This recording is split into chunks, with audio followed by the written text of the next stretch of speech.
सभी को जय हिंद दोस्तों। आप सभी का हार्दिक स्वागत है जय हिंद रिएक्शंस पे। आशा करता हूँ कि आप सभी लोग बहुत अच्छे होंगे। तो आज हम आपके लिए एक इंटरेस्टिंग और एक इम्पॉर्टेंट इंडिया पाकिस्तान की डिबेट लेकर आए, जहाँ पे आप देखेंगे मशहूर पत्रकार आरजू काजमी को, जिनके सामने होंगे जियो पॉलिटिकल एक्सपर्ट वैभव सिंह।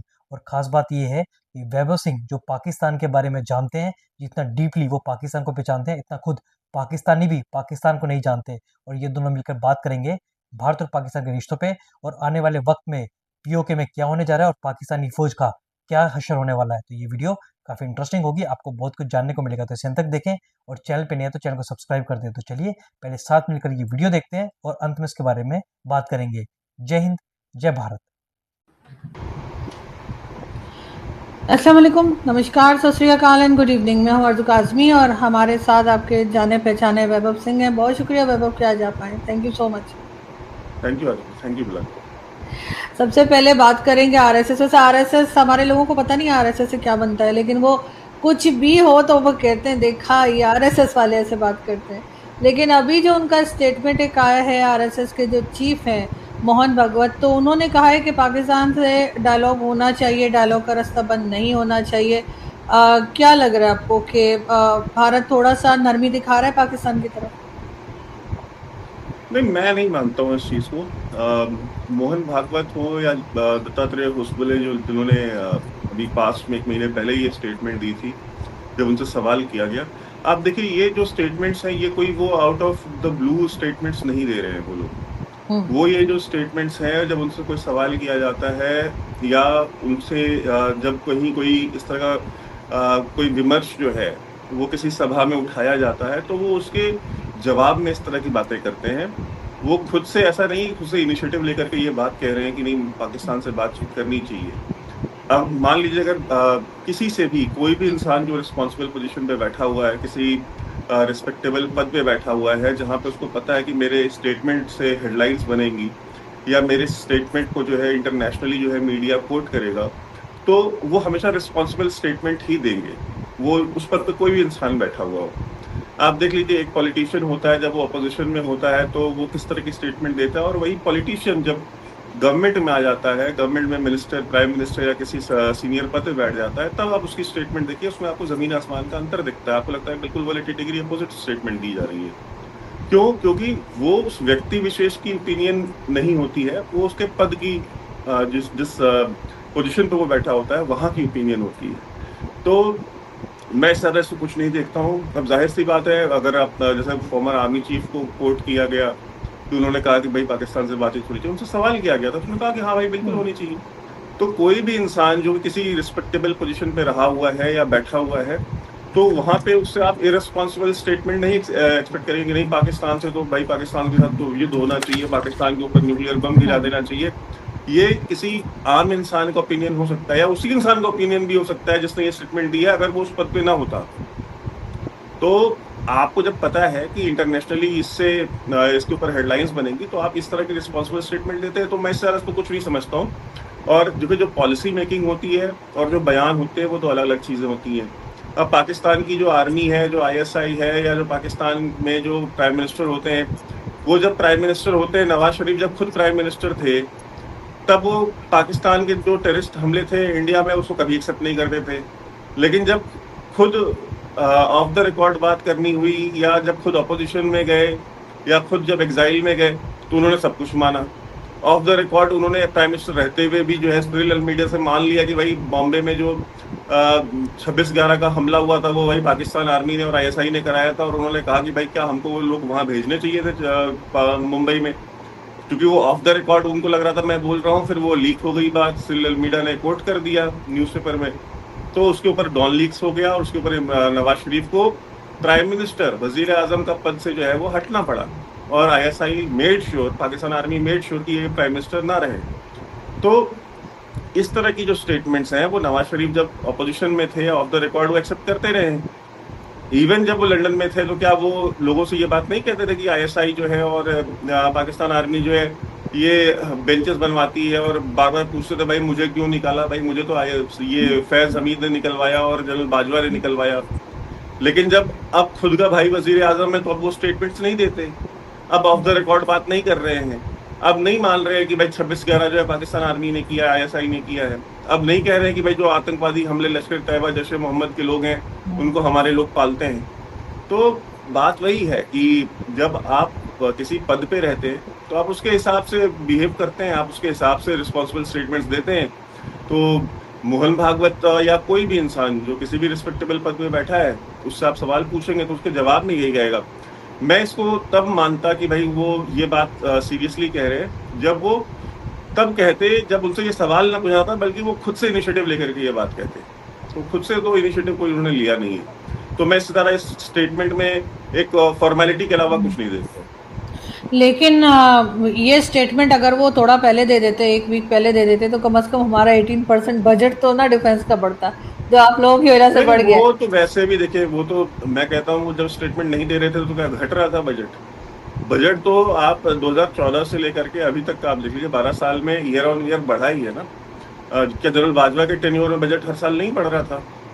क्या आसिम मुनीर जब से आए हैं, जब ये स्टेटमेंट तो अभी आई है, क्या पिछले साल नहीं बढ़ा था? क्या उससे पिछले साल नहीं बढ़ा था? पाकिस्तान में पाकिस्तान आर्मी का या डिफेंस फोर्सेस का जो बजट है वो तो हर साल वैसे भी बढ़ता है और हमेशा से बढ़ता आया है। आप 47 से लेकर के आप आज तक देख लीजिए।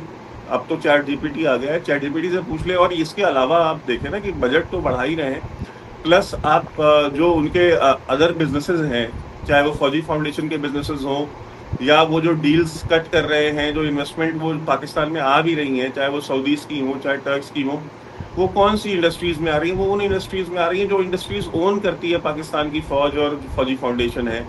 चाहे वो फौजी सीमेंट हो, चाहे वो उनके लेदर का जो उनका बिजनेस है बहुत बड़ा पाकिस्तान के अंदर। पाकिस्तान में अभी बकरीद गुजरी है तो बकरीद के ऊपर जितना भी चमड़ा इकट्ठा होता है वो चमड़ा सारा का सारा प्रोक्योर कौन सी कंपनी करती है? वो पाकिस्तान फौज की जो लेदर मैन्युफैक्चरिंग कंपनी है तो वही करती है और वो सबसे बड़े बायर हैं उसके और सबसे बड़े फिर सेलर भी हैं। सब कुछ ही तो वो हर इंडस्ट्री में बैठे हुए हैं तो उनका वो भी मार्केट शेयर बढ़ता जा रहा है। इन्वेस्टमेंट एफडीआई जो आ भी रही है उनकी ही बिजनेसेस में आ रही है, किसी आम इंसान के, किसी आम बिजनेसमैन के तो फैक्ट्री में या उसकी इंडस्ट्री में तो इन्वेस्टमेंट नहीं आ रही है। तो ये ग्रोथ का कोई लेना देना नहीं है कौन पावर में है, इंडिया में कौन क्या स्टेटमेंट दे रहा है वो। और इंडिया के साथ कोई कॉन्फ्लिक्ट हो चाहे ना हो, मैं कहता हूँ कारगिल के बाद से लेकर के और मतलब अभी तक कोई मेजर कॉन्फ्लिक्ट नहीं हुआ था, लेकिन स्कर्मिशेस थी बट कोई मेजर कॉन्फ्लिक्ट नहीं था। तो क्या बजट नहीं बढ़ा था? मनमोहन सिंह की सरकार में नहीं बढ़ा था 10 साल में, वो तो वैसे ही बढ़ता है।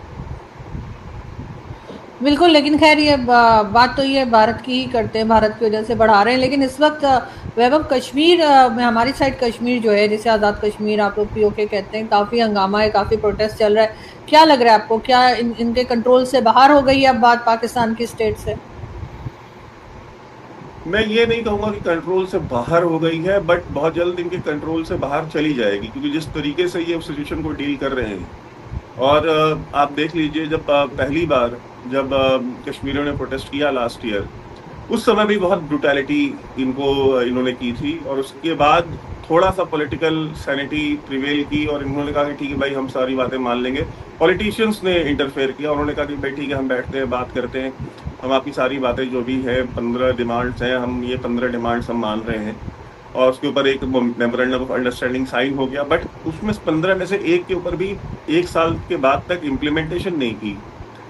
तो जब उन्होंने दोबारा प्रोटेस्ट की कॉल दी तो उनको सबको रॉ का एजेंट बना दिया, उनके ऊपर गोलियां चलानी शुरू कर दी, उनको मारना शुरू कर दिया। और हमने देखा है कि वहाँ के जो आईजीपी है पाकिस्तान ऑक्यूपाइड जम्मू कश्मीर के, वो जिस तरह का स्टेटमेंट हो, वो खुद रिटायर्ड मतलब एक फौजी रहे हुए हैं, अब वो पुलिस में आ गए, तो वो यहाँ पे भी जिस तरह की उन्होंने स्टेटमेंट्स दी कि भाई जो भी दिखता है ठोक दो, मार दो और बिल्कुल कोई भी रहम नहीं करना इनके ऊपर।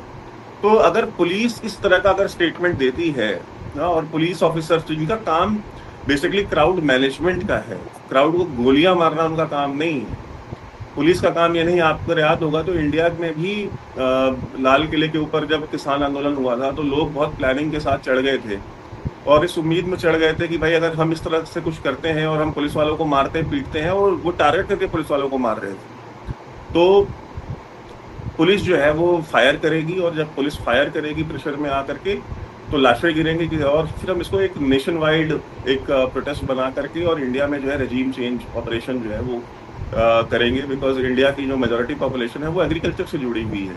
और पूरे देश में ये मैसेज जाएगा कि सरकार ने जो है किसानों के ऊपर नेशनल कैपिटल में लाल किले के ऊपर जहाँ पे प्राइम मिनिस्टर ऑफ इंडिया झंडा फहराते हैं 15 अगस्त को, वहां पे जो है इन्होंने गोलियां मारी हैं किसानों को। लेकिन उस दिन गवर्नमेंट ऑफ इंडिया ने क्या किया, गवर्नमेंट ने पुलिस वालों को उस दिन हथियार ही नहीं दिए। उनके पास उस समय ना कोई राइफल थी, ना कोई असॉल्ट राइफल थी, ना कोई कुछ भी नहीं था, उनके हाथ में सब डंडे थे पुलिस वालों के हाथ में। ये गवर्नमेंट का डिसीजन था, ये होम मिनिस्ट्री का या आपका जैसा इंटीरियर मिनिस्ट्री है उसका डिसीजन था कि भाई इनके हाथ में, क्योंकि जब प्रेशर क्रिएट हो जाएगा, अगर मुझे 50 लोग घेर लेंगे तो मैं अपनी सेल्फ डिफेंस में मेरे हाथ में जो हथियार होगा मैं उसको इस्तेमाल करूंगा। तो गोलियां चल जाएंगी और गोलियां चलेंगी तो लाशें गिरेंगी और इससे एक बहुत गलत मैसेज जाएगा कि भाई सरकार अपने ही सिटीजन को गोली मार रही है। तो इंडिया ने जो है वो नहीं होने दिया और इंडिया ने उस दिन अपने पुलिस वालों को हथियार नहीं दिए। क्यों? क्योंकि क्राउड मैनेजमेंट पुलिस का काम है, क्राइम को रोकना पुलिस का काम है, प्रिवेंशन ऑफ क्राइम पुलिस का काम है, इन्वेस्टिगेशन ऑफ क्राइम पुलिस का काम है। सिटीजन्स के ऊपर गोलियां चलाना पुलिस का काम नहीं है। इवन फॉर दैट मैटर, जब कई बार इंडिया में ऐसा होता है कि जब कोई क्रिमिनल भी होता है, अगर उसको गोली लग भी जाती है तो उसको कोर्ट में जाकर के जज के सामने प्रूव करना पड़ता है, उसकी इन्वेस्टिगेशन होती है कि भाई क्या ये गोली चलाना सेल्फ डिफेंस था, तो क्या ये वाकई में सच था या ये पुलिस ने क्रिएट किया है। और इसके ऊपर बहुत सारे लोगों को मैं जानता हूँ, बिकॉज मेरे फादर खुद पुलिस ऑफिसर रहे हैं। बहुत सारे लोग जिन्होंने फेक एनकाउंटर्स किए हैं उनकी नौकरियां गई हैं, उन्होंने 1400 साल उनको जेल हुई है, ये मैंने अपनी आंखों से देखा हुआ है। और मैं जिनकी बात कर रहा हूँ फेक एनकाउंटर्स की, इसमें कई सारे बहुत ड्रेडेड क्रिमिनल्स थे, नक्सलवादी थे। अगर उनका भी फेक एनकाउंटर हुआ है तो वैसे भी लोगों को सजा हुई है। तो इंडिया इन चीज़ों को लेकर के बहुत सीरियस है, क्योंकि चाहे वो क्रिमिनल हो, चाहे वो नक्सलवादी हो, वो हमारा सिटीजन है। ये चीज़ आतंकवादियों के ऊपर अप्लाई नहीं होती, जो कि आतंकवादी हैं बाहर से आए। तो आशा करता हूँ कि वीडियो को आपने अंत तक देखा होगा और आरजू कस्मी और वैभव सिंह का ये पूरा डिस्कशन आपको काफ़ी पसंद आया होगा। हम हमेशा से देखते हैं कि पाकिस्तान की जब भी बात होती है तो वैभव सिंह एकदम क्लैरिटी से बात करते हैं और भारत सरकार से हम यही उम्मीद करते हैं कि भारत सरकार जल्दी पीओके को पाकिस्तान से बिल्कुल अलग कर दे। तो इसके बारे में आपके क्या विचार हैं? आप अपने विचार हमें कमेंट सेक्शन में लिखकर जरूर बताएं। एक बार फिर चैनल पे नहीं है तो चैनल को सब्सक्राइब कर दें ताकि हम अपनी लेटेस्ट इंपॉर्टेंट और इंटरेस्टिंग डिबेट्स लाते रहें। तो चलिए फिर मिलेंगे ऐसी किसी मजेदार वीडियो में, तब तक अपना ध्यान रखिए। जय हिंद, जय भारत।